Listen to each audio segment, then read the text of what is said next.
Welcome to our DW Business Special. Iran is brutally suppressing protests across the country. The demonstrators demand more freedom from the strict theocracy run by the country's elites, especially looking for freedom for women too. But behind the suppression lies a shadow economy funding the state's political security forces. It's a story of corruption, economic mismanagement, a small circle of leaders and their families pocketing millions while preaching humility, and worst of all, carrying out violent brutality against ordinary citizens. But we won't be navigating this topic alone. Kasra Aarabi is Iran Programme Lead for the Tony Blair Institute for Global Change. Thank you very much for joining us. Kasra, before we look at the shadowy economics funding Iran's brutal crackdown, let's turn to the current protests, of course. It's a good place to start. So for those who don't know, how did these current protests that are going on at the moment start, and where are they now? What is the current status? Sure. So the protests were in response, or were catalyzed by the murder of Mahsa Amini, a 22-year-old Iranian girl who was murdered by the so-called morality police of the regime for improper hijab. Now, Mahsa's death, Mahsa's murder, catalyzed the protests, which quickly transformed into anti-regime unrest. And the point I want to highlight here, I think this is really important before we start. What is going on in Iran today should not be surprising. It has been clear for years that the Iranian people want regime change, not reform, regime change. But unfortunately, the West was completely blindsided to this by almost exclusively focusing on the 2015 nuclear agreement and Trump's withdrawal of that agreement. So all the signs were there, but the West had tunnel vision on the nuclear agreement. Now, if we take a step back again, there was a new trend of unrest that began in Iran in 2017. Crucially, this trend of unrest took place when the US was still part of the nuclear agreement, and 11 months before sanctions were reimposed. Now, these protests that began in 2017 were distinctively anti-regime in nature. So what we're seeing today is a continuation of that trend. And this has constantly spilled out over onto the Iranian streets in November 2019.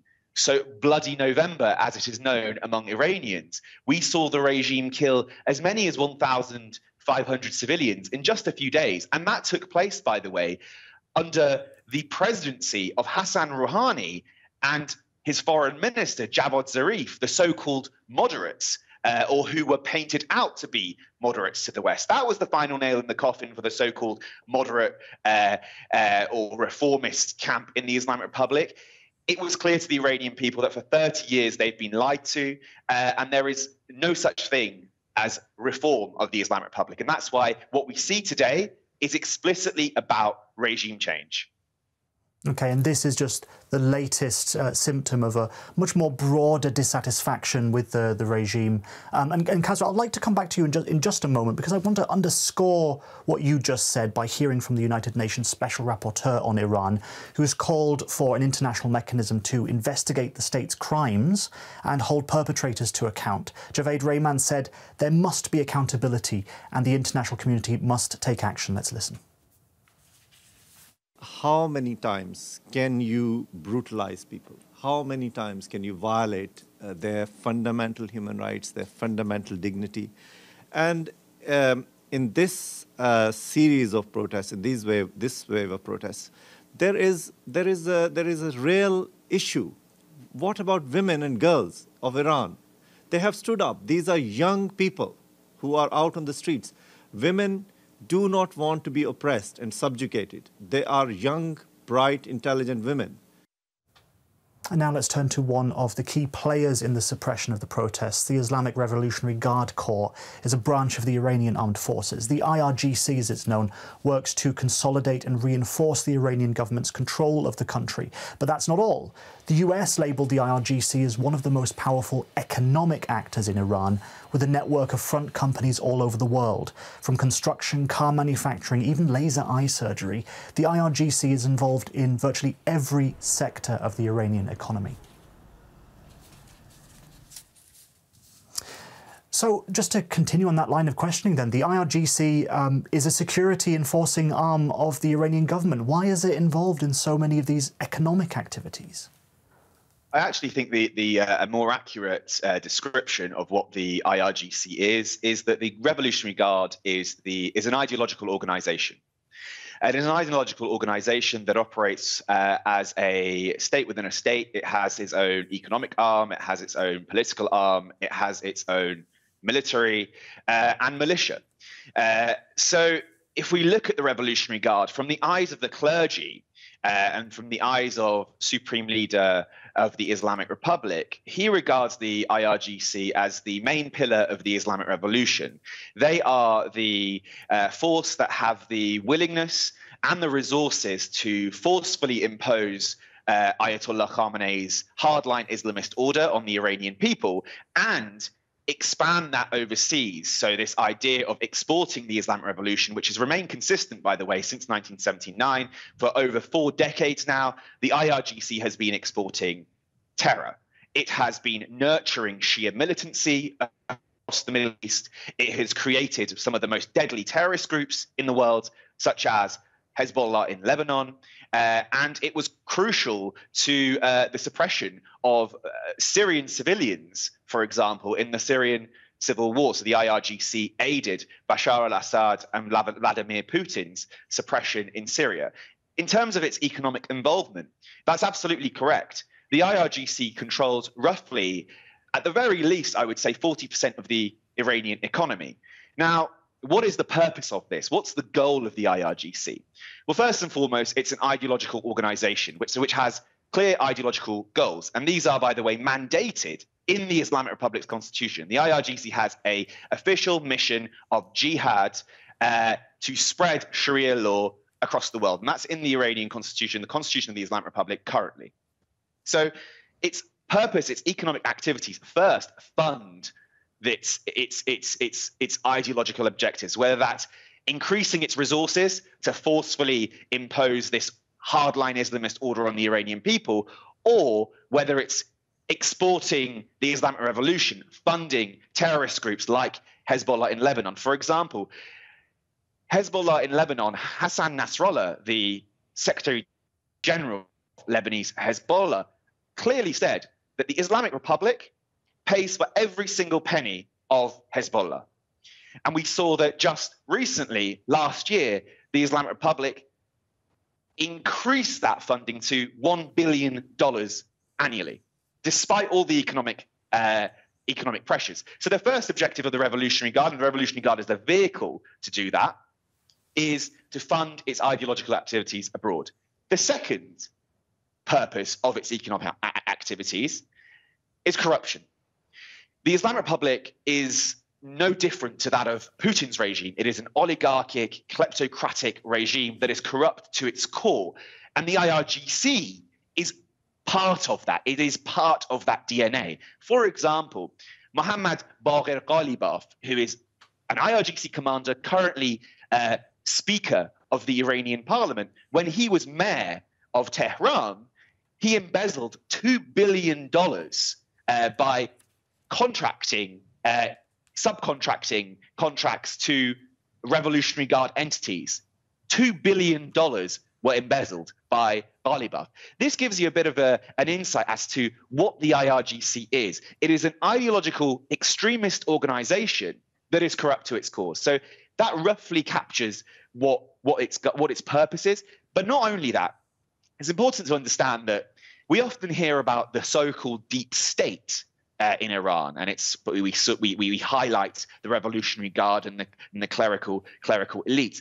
But they also have created what we can call, and what academics like Professor Saeed Golkar has referred to as, a deep society. The Islamic Republic does not distinguish between between people in Iran by nationality. Rather, it distinguishes between insiders and outsiders. So nationality becomes irrelevant.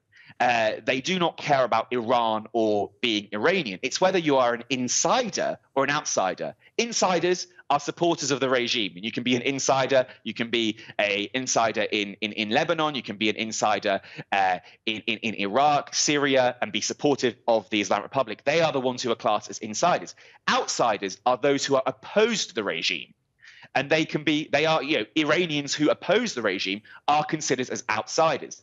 Now, what this economy that they have created does, it provides for that deep society, which encompasses all the insiders. So they've created a working class, middle class, and upper class for themselves, this deep society. And the rest of the Iranian population are irrelevant. They are outsiders. And not only that, so this economy is to fund that, but the Revolutionary Guard is also teaching its recruits through a program of indoctrination that Iranians who oppose the regime, these outsiders, if they act, they must be tortured before their death. So any form of dissent against the Islamic Republic is considered as being an enemy of God, a muharib, and then IRGC is teaching its recruits to torture these people before their death. And that is in the internal training manuals the Revolutionary Guard uses to radicalize its recruits. That's quite a comprehensive description there, so thank you very much for that. So the Revolutionary Guard is ideological, political and violent, as well as promoting corruption inside the country. There's also a lot of that I want to touch on from what you said there. There's an element of economic populism to its work as well, so funding job placements, scholarships and things like that. What is the purpose of that? Does that fit into what you said about indoctrination? I would actually counter that in saying the concept of populism seeks to appeal to ordinary masses. The IRGC's purpose is not to appeal to ordinary masses. The IRGC's appeal and focus is on a very narrow aspect of Iranian society, namely the supporters of the Islamic Republic. The overwhelming majority of Iranians reject this regime, reject this ideology, and want regime change. We're seeing this on the streets of Iran today. The IRGC and the Islamic Republic as a whole seeks to appeal to that hardline small base that it has. Why?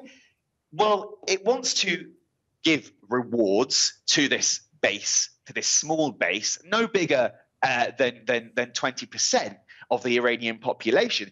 It wants to appeal, and that's being generous to them, it wants to appeal to this base because by appealing to this base and drawing them further in, it then reinforces this with indoctrination, and they become part of that deep society that is critical to sustaining the regime. Why is it critical to sustaining the regime? Because that base is the base that will be used to violently suppress Iranians on the streets. So Khamenei's system, the entire system of the Islamic Republic, and the IRGC is its main bastion to achieve this, is reliant on the violent suppression of ordinary Iranians by keeping a small extremist constituency alive to suppress the masses. They do that for a number of ways, and one of the incentives to maintain that extremist hardline base, the Hezbollahi base, as we call it in Farsi, is through such economic incentives. And if you like, that's giving allocations, privileges in university, giving privileges in terms of contracts, and really making sure that if the IRGC is conducting and controlling the business, it only gives business to it only subcontracts to organizations that are supportive of the regime. Everyone else, private companies, ordinary Iranians, they're excluded from the system. By the way, it has sought to replicate this system abroad. In Iraq, for example, in Iraq, the IRGC's Khatam al-Anbiya headquarters, Khatam al-Anbiya construction headquarters, that is the economic arm of the Revolutionary Guard. It has massive projects in Iraq, for example, where the Islamic Republic has a plethora of Shia militias that it has created. Khatam al-Anbiya, the IRGC's economic arm, will give contracts to these militias to ensure that the money that is spent is kept within that support base and it is recycled. So the purpose is not for the benefit of the Iranian people or the people of where Iran has the Islamic Republic has a presence abroad. Rather, it's just to sustain that hardline Islamist base. OK, yeah, I think that's a very comprehensive and well-argued point there about the Revolutionary Guard. But I'd like us to look at some other aspects of Iran as well. And the protests are taking place against a backdrop of serious economic decline. As we can see here, in 2011, gross domestic product, that's the value of all goods and services produced, was at $626 billion. Last year, it was only $241 billion. Now, that's partly due to the sanctions imposed by the West as a result of Iran's nuclear program. But Kasra, how do economic factors like this feed into the protests? Well, look, let's make it absolutely clear. What we're seeing today on the streets of Iran is not about sanctions. It's not about the 2015 nuclear agreement. Rather, it is about life under an authoritarian, misogynistic, kleptocratic regime that is corrupt to its core. A poll conducted in 2021, so last year, where Iranians were asked what is to blame for the economic situation in Iran, 86% blamed corruption and mismanagement. Only 9.7% blame sanctions and foreign pressure. So this goes back to the issue of corruption and the elite corruption that we see. Iranians are fed up of seeing their lives ruined. Not only does the Islamic Republic impose a hardline Islamist order on them forcefully via entities like the Revolutionary Guard, but the elites, their sons, their daughters, the Aghazadas, as we call them in Farsi, or the noble-born, their sons and their daughters live lavish lifestyles in Western capitals like London, New York, and Paris, at the same time when the Revolutionary Guard and Khamenei's regime enforce a hardline Islamist order on the Iranian people. So corruption is at the root of this. And we see this. Of course, the economic situation in Iran is dire. Annual food inflation has increased by almost 100% now. But look at the regime's priorities. The Islamic Republic, despite being under immense economic pressure, or at least the people are under immense economic pressure, it has prioritized its ideological objectives over the needs of the Iranian population. It's done that for 43 years. I gave you the example earlier on. Despite the fact that Iran faces this economic hardship, they've just increased, the Islamic Republic's just increased funding to Hezbollah in Lebanon, increased that to $1 billion. Sources on the ground in Lebanon tell me that the Revolutionary Guard has told Hezbollah operatives that once sanctions are eased, if there is a re-entry to the 2015 nuclear agreement, they will be paid in dollars rather than local currency. So we have to underscore that this regime has consistently prioritized its ideological objectives over that of the needs of the Iranian people.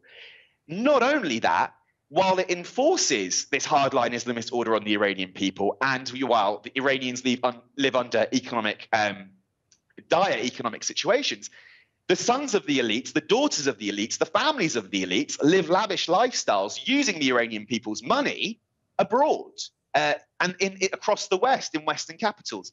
As I said, the Islamic Republic is very similar to that of Putin's regime. It's kleptocratic, it's oligarchic, and it's corrupt to its core. Yeah, and yet they strike out at anyone else to blame. The United States, even DW was sanctioned by Iran this week. BBC Persian has been branded a terrorist organisation for telling the truth to Iranians.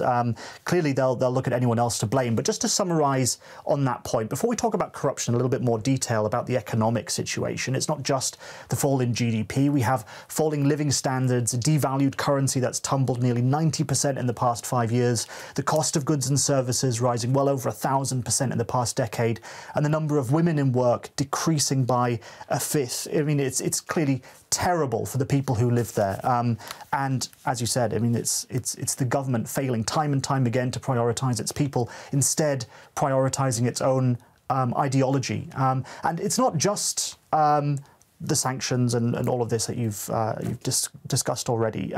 That the economic mismanagement is key there. So aside from the corruption, Is there incompetency at the heart of the way that Iran is managing its economy? Oh, of course there's incompetency, because this is an ideological regime. All those that are competent, that have the ability to transform Iran into a successful, thriving, modern economy, they've all been imprisoned because they do not follow the ideology of this hardline Islamist regime. There are plenty of Iranians that can transform Iran into a modern economy, no different to that of across the Persian Gulf, the UAE, no different to the UAE. But the reason that potential has not been achieved is because the Islamic Republic has purged and imprisoned all of the intellectuals that can do that, because it prioritizes ideological commitment over technical expertise. This happened from the very beginning, by the way. In 1979, the clerical establishment, the Shia Islamists, rejected the idea of technocratic and bureaucratic technocratic expertise. They regarded that as being Western and incompatible with an Islamic society, the Islamic society they wanted to forcefully achieve.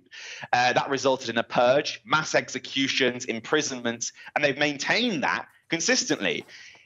In Iran at the moment, if you to achieve, obtain a position, you have to go under ideological tests. They do ideological assessments to see how aligned you are with the Islamic Republic's Islamist values. If you're not aligned, you don't get the position.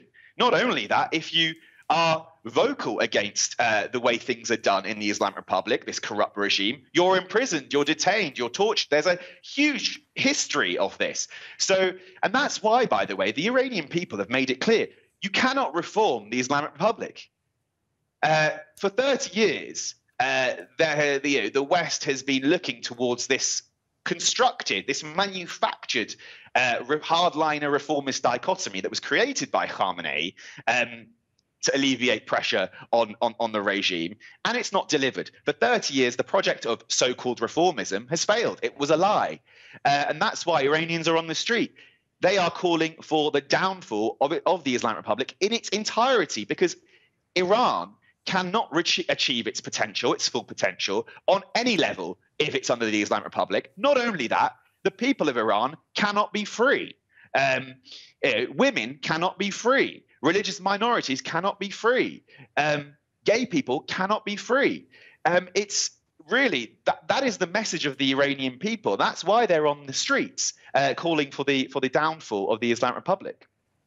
But of course, it is an extremely dangerous time as well. When we look at when regime changes have happened in the past, there's a power vacuum and you don't know what's going to fill it. And when it comes to the protests, I am wondering where all of this could go. Will it be a repeat of the repression of the protests in 2009, or will it go as far as the uprising against the Shah in 1979? What do you think? Where do you see all of this going? Well, look, on the nature of the protesters, it's absolutely clear that this protest movement that we're seeing across the country is secular in nature, and it's looking towards establishing a democratic Iran. Now, what we're witnessing, I think, is really the beginning of the end of the Islamic Republic, the beginning of the end for Khamenei's regime. Now, what happens in the future? Well, look, I think, as I said, the direction we're going towards, it's the beginning of the end for Khamenei's regime. You know, when that moment happens, it could be weeks, it could be months, it could be years. It is largely dependent on a few factors. Among them, first of all, the regime's appetite to spill blood, which we know is high. You know, the Ayatollah's regime is not like the monarchy of Mohammad Reza Shah Pahlavi, who, when the people took to the streets, decided to leave. They will stay and they will violently suppress those on the streets, just as they did, by the way, in Syria. In Syria, that was in many ways a training ground for Revolutionary Guard members to learn methods to suppress unarmed civilians on the streets, because the clergy, by the way, was very aware that this was going to happen in Iran. But if we take a step back, what is this the product of? We have seen this gap between the state and society in Iran reach unprecedented levels. Iran has experienced a gradual process of secularization and liberalization. Iranian society, not the regime, Iranian society has experienced this. This began in the early 1990s, and really it's manifested itself on the streets. And we can track the growth of this secularization and liberalization by monitoring the protests and how they have grown. So the trend of unrest in Iran reveals that protests are growing in size, in scale, and the regime is having to use more violence to suppress them. So in 1999, the first wave of anti-regime unrest, that took place in 3 cities and 7 Iranians were killed. Fast forward to 2009, a decade on, we saw protests in around 10 cities and 100 Iranians were killed by the regime. A decade on, in November 2019, we see protest, anti-regime unrest in over 100 towns and cities, and 1,500 Iranians were killed in just a few days. The protests we're seeing today, right now, we see this unrest in virtually every Iranian province. So this is really a product of the gap between the state and society. It's unsustainable for the regime to preserve it, but it relies on, first of all, appetite to spill blood. Secondly, the resources and the capacity of the Revolutionary Guard. And a third factor that can influence the timeline as to when this regime collapses is international support for the protesters and consequences imposed on Khamenei's regime. So, for example, it's very clear, and Khamenei has acknowledged that, the Iranian people want regime change. So any sanctions relief given to the Islamic Republic will not be used to alleviate pressure on the Iranian people. Rather, it will be used to bolster the Revolutionary Guard and the forces that suppress them on the Iranian streets. That's one point. Another way the West can play an influential role in supporting the protesters is treating the regime's oligarchs in the same way that the West has treated Putin's oligarchs, targeting the elites, corrupt elite abroad, freezing their assets, imposing travel bans, and that will make Khamenei and his regime feel the consequences of their actions. And finally, a third way the international community can support the Iranian protesters and impose, again, real consequences that we felt by Khamenei's regime is targeting the Revolutionary Guard and prescribing the Revolutionary Guard as a terrorist organization. The IRGC operates no different to the likes of ISIS or Al-Qaeda, listed groups already. The IRGC uses a program of indoctrination that is extremist, Islamist, and violent in nature. It is teaching its recruits to not only wage jihad against Jews, Christians, and Zoroastrians, but it is teaching its recruits to torture and kill Iranians who oppose this regime. And we're seeing that on the streets of Iran today. The IRGC has also been involved in terrorist operations for the past 43 years.